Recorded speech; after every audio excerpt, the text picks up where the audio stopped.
Hi friends, I am Tilak and you're watching Tech Made Me Unique, and today we're going to see how to save a specific page. If you're having a bunch of page, 100 pages, but I need a specific page like 20th page or 30 page, so you can save the specific page on your document by using this method in WPS Office Writer. And if you're new to this channel, make sure to click on the subscribe button below. We just quickly move on to the video.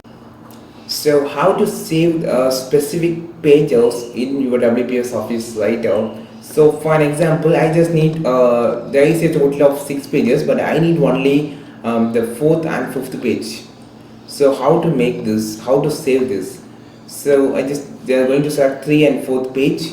Just go to the printing option icon on the top, just click on the print option here. Now you can have the page range here. So first option for all, second option for current page here, and pages. Just click on the pages. Here you can see an example. You just need to type as 3 comma 4.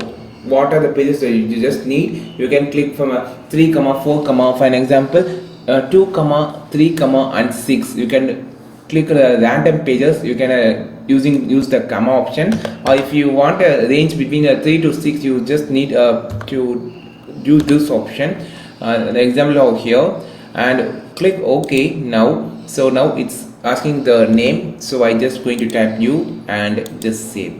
Now it's saved. I just going to open the document. So now we can see 2 pages are here, 3 and 4th what I said now. So I think this video helped a lot, and how you learned how to make a specific page print and or save as PDF. If you want more videos, just follow this channel. We will meet on next video with super valuable content, and just subscribe this channel, like this video, share this video with your friends who need this, and we will meet on next video with super valuable content. This is Tilak signing off from Tech Made Me Unique. Have a wonderful day.